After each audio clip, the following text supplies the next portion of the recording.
Origine chapitre 12 au verset 1 à 3. Il est dit ici que plusieurs années après ces événements, il arriva que Mutatedi, donc Mutatedi c'est qui premièrement? Mutatedi est l'entité qui guide et qui intronise les initiés.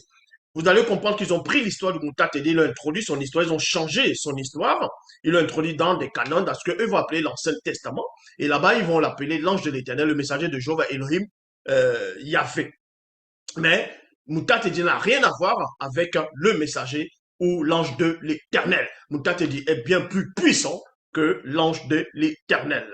Donc ici, comme j'ai dit, que plusieurs années après ces événements, il arriva que Mutatedi apparut à un homme noir et non à un blanc, ni à un arabe, ni à un métis, ou c'est-à-dire sans mêler. Mais Mutatedi ici va apparaître, donc va s'émaner par-delà les cieux visibles hors du voile. Donc Mutatedi, c'est une entité qui va se manifester dans le passé, qui est le présent de cet homme noir. Et on vous apprend ici que cet homme noir était connu, c'est-à-dire est connu sous le nom de Sango, c'est-à-dire, entre parenthèses, Abraham. D'autres, ils vont l'appeler Ibrahim. Donc, Abraham, c'est qui? C'était, son vrai nom, c'est Sango. Et Mutatedi avait apparu à Abraham. Et on vous apprend ici que Abraham était un homme noir, contrairement, qui n'a rien à voir avec les images qu'on va représenter dans Google, dans plusieurs blogs, les dessins qui vont, par rapport, on va dire, illustrer Abraham, ils vont le dessiner blanc, ils vont le dessiner qui ressemble à un juif, ils vont le dessiner qui ressemble à un arabe, ainsi de suite.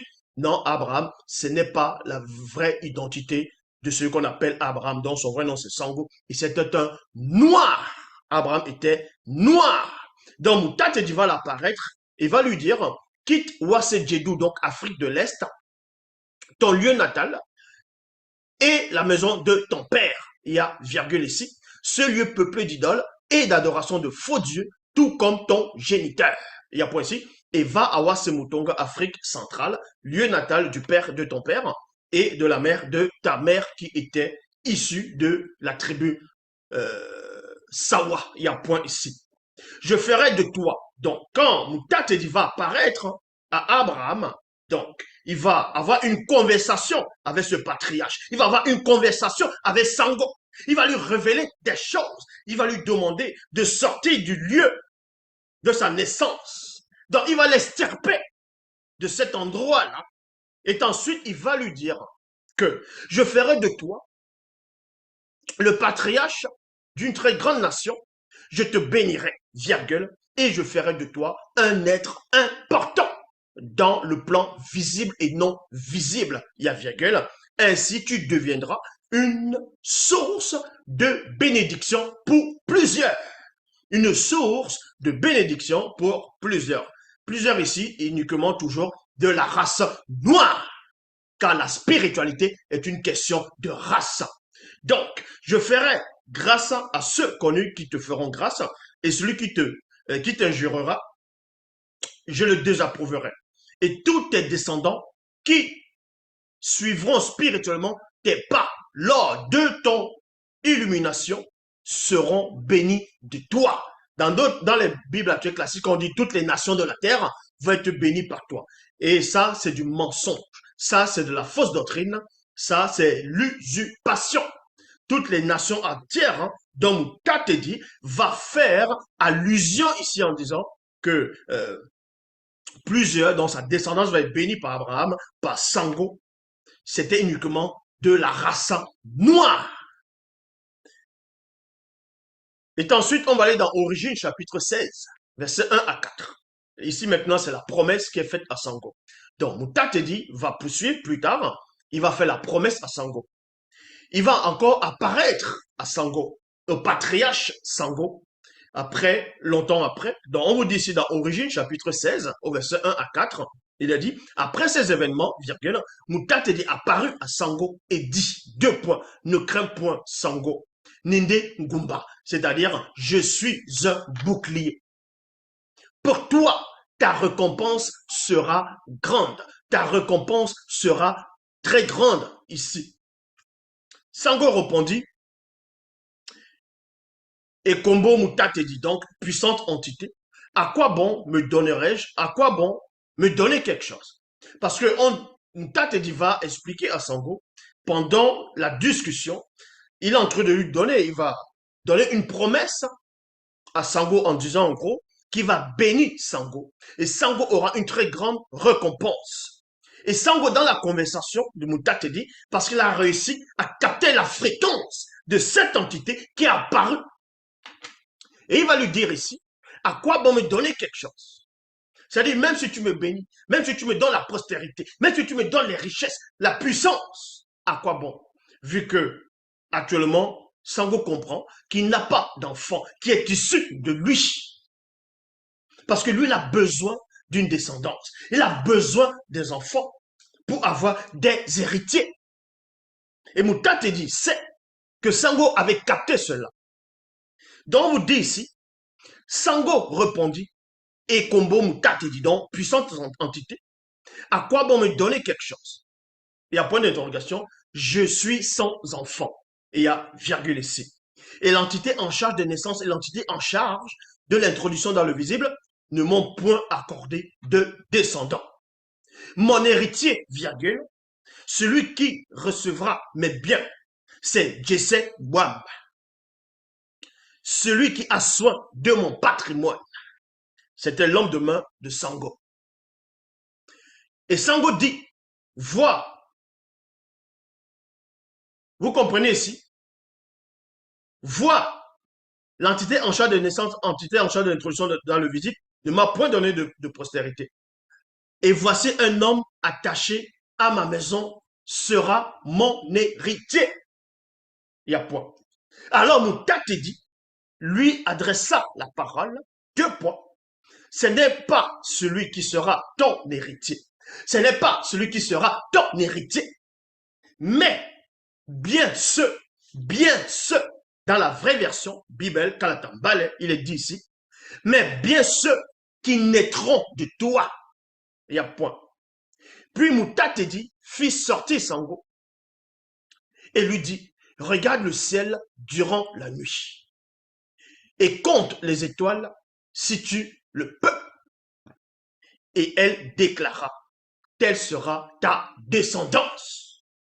Sango eut confiance en Mutatedi. Donc on vous dit ici que Sango, Abraham, Ibrahim, qui était un homme noir, a eu confiance en Mutatedi.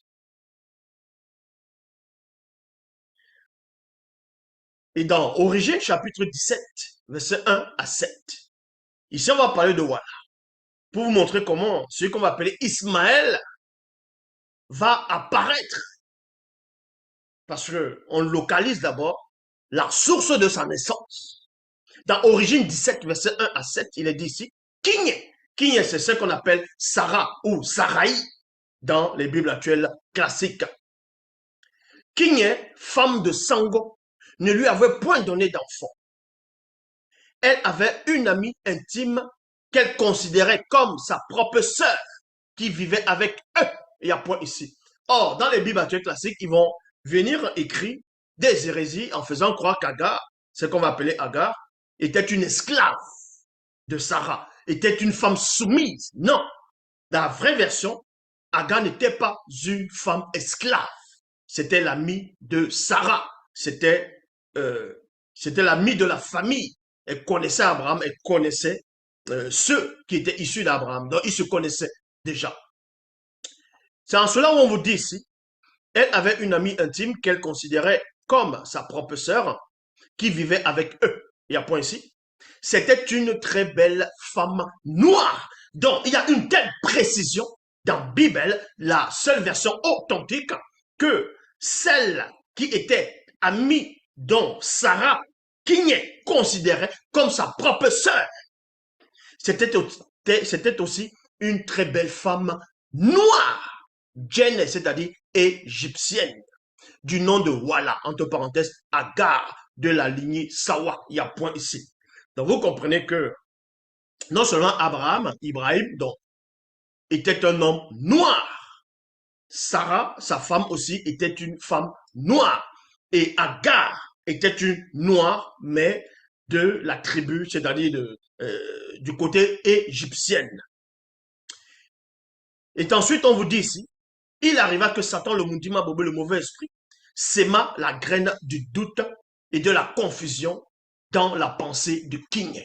Dans la pensée de King. Donc Satan, le Shétan, va inspirer mystiquement Sarai, King, va s'aimer la confusion, va s'aimer le doute dans la pensée de cette matriarche.